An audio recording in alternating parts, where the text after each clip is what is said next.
Professor Luiz Henrique Bassoi, que informações o senhor pode passar para os nossos agricultores aqui do Rio Grande do Sul, principalmente os que lidam com a plantação de uva? Bom, o Brasil tem evoluído bastante na questão da viticultura, ou da vitivinicultura, né, que é a produção de uvas para vinho. E falando do assunto desse congresso, né, que é o Congresso de Agricultura de Precisão, nós temos visto bastante trabalhos onde está se fazendo a aplicação de procedimentos de agricultura de precisão na viticultura, ou, como nós podemos dizer, a chamada viticultura de precisão, e se quisermos ser mais específicos, a vitivinicultura de precisão, né, que é o sistema de produção de uva especificamente para a obtenção de vinhos. E esses procedimentos, essas técnicas, o uso desses equipamentos, sensores, eles permitem que o produtor, o técnico, o prestador de serviço possa conhecer melhor como que ocorre a variabilidade do solo, a variabilidade da planta dentro de um vinhedo, e com isso ter coletar dados e transformar esses dados em informações úteis, de modo que o produtor possa realizar algumas práticas de manejo de forma diferenciada, entendendo, levando em consideração essa variação que ocorre na área como um todo. Com isso, ele pode, em determinadas situações, ter uma economia no uso de corretivo de solo, de fertilizantes. Ele pode saber que parte do vinhedo pode ter uma maior ou um menor desenvolvimento vegetativo, e isso pode, de certa maneira, influenciar nas características interessantes da uva, as características enológicas importantes para o processo de vinificação. Então, ele pode de repente fazer uma coleta seletiva de uma parte mais vigorosa com outra menos vigorosa, e também existe a possibilidade de se fazer um manejo fitossanitário, conhecendo-se, utilizando-se de algumas técnicas de uso de imagens para saber uma maior ou menor incidência em determinadas partes do vinhedo ou entre vinhedos. Então, pode-se ter também a possibilidade de, em algumas situações, de aplicação localizada de algum defensivo agrícola, por exemplo, através da utilização de drones de pulverização. Então, são procedimentos de agricultura de precisão que inicialmente foram muito desenvolvidos para as culturas de grãos, e que agora estão sendo bastante empregadas ou desenvolvidas, estudadas para a fruticultura, com especial ênfase na viticultura. Onde o pequeno produtor pode buscar mais informações sobre isso? O pequeno produtor, ele pode se valer das informações disponíveis nas unidades da Embrapa, por exemplo, a Embrapa Vivinho, aqui no Rio Grande do Sul, a Embrapa Instrumentação em São Carlos também tem, e outros órgãos estaduais de extensão, de pesquisa, as universidades aqui do Rio Grande do Sul. Temos várias universidades estaduais e federais que têm trabalhado bastante nessa questão da viticultura de precisão.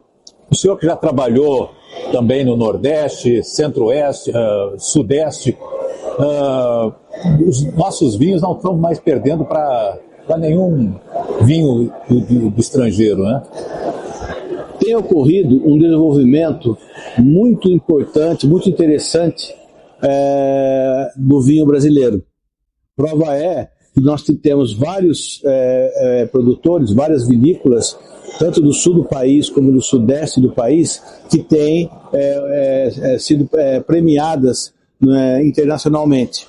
E isso aí é um atesto, sem dúvida nenhuma, de que a qualidade do vinho brasileiro melhorou, e nós podemos falar com muita segurança que o vinho brasileiro apresenta uma qualidade muito gratificante.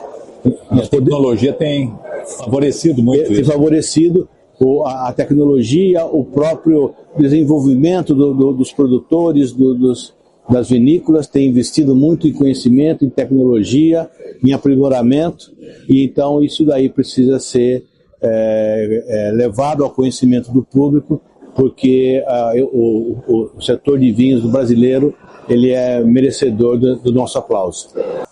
Professor Bassoi, as previsões é de que teremos um El Niño muito devastador. Como se proteger desse fenômeno climático? Bom, esses fenômenos climáticos já é de conhecimento que a sua ocorrência é de anos em anos, em um determinado intervalo de anos.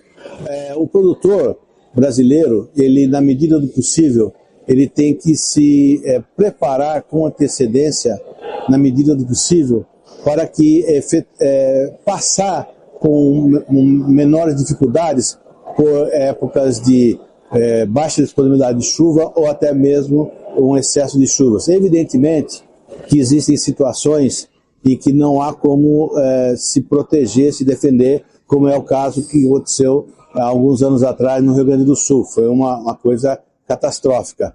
Mas em determinadas situações, como falta de chuva ou como queda de temperatura, existem alguns procedimentos que o produtor pode tentar minimizar os possíveis efeitos. Evidentemente, é de se esperar alguma queda de produção em termos quantitativos e em termos qualitativos, mas é algo que o produtor vai ter que, na medida do possível, tentar aprender a conviver da melhor maneira possível. É difícil, mas também tem que se verificar que é um setor agrícola importante para a economia e o governo estadual, federal, na medida do possível, tem que dar todo o suporte para o setor agrícola.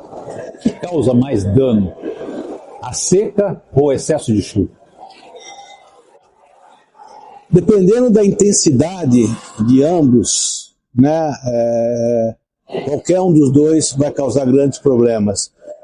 Se você analisar do ponto de vista de uma cultura anual, né, uma seca vai impedir a obtenção de uma produção em termos quantitativos esperado, ou até mesmo vai diminuir muito a qualidade.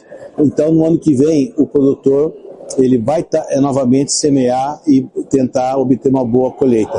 Quando se fala de uma cultura perene, né, também pode-se ter uma recuperação no ano seguinte, ou daqui 2 ou 3 anos, dependendo da espécie, através de práticas de poda, adubação, recuperação do solo com calagem, enfim, de um jeito ou de outro, pode-se ter danos. Eu acredito que o excesso de chuva, em determinadas situações, ele pode ser pior, quando ele causa o alagamento da área agrícola como um todo, como é o caso que nós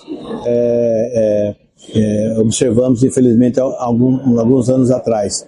Então, eu acho que o alagamento, de uma maneira intensa, como ocorreu, ele pode ser um pouco mais prejudicial do que a seca.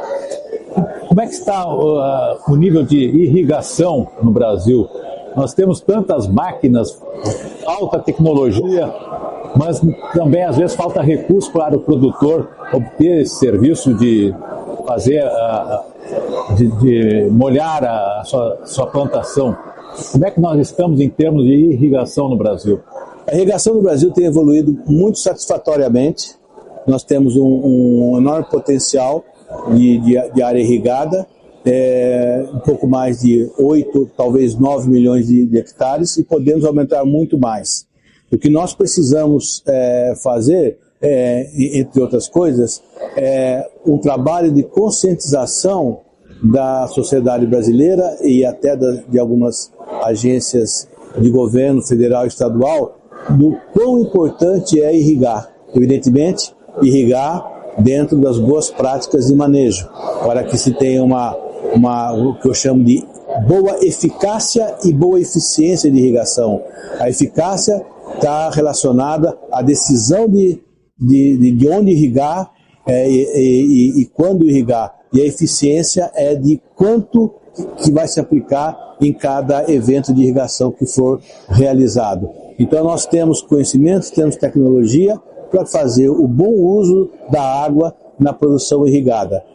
Em alguns anos atrás houve um questionamento bastante desmerecido em função de algumas crises hídricas que nós enfrentamos, em áreas ou em estados até então onde não se esperava essa crise hídrica, como foi o caso de alguns estados no Sudeste, né?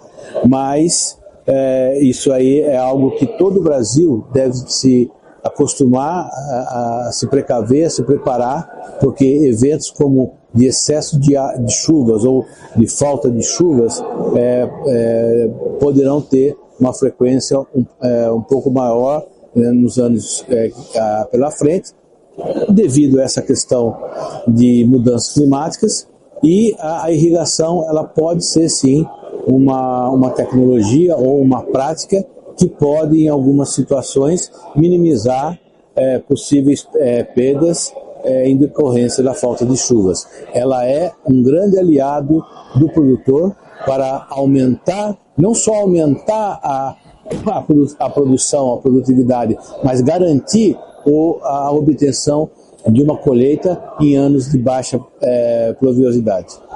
Ok, muito obrigado, professor Luiz Henrique Bassoi. Um prazer. Um prazer.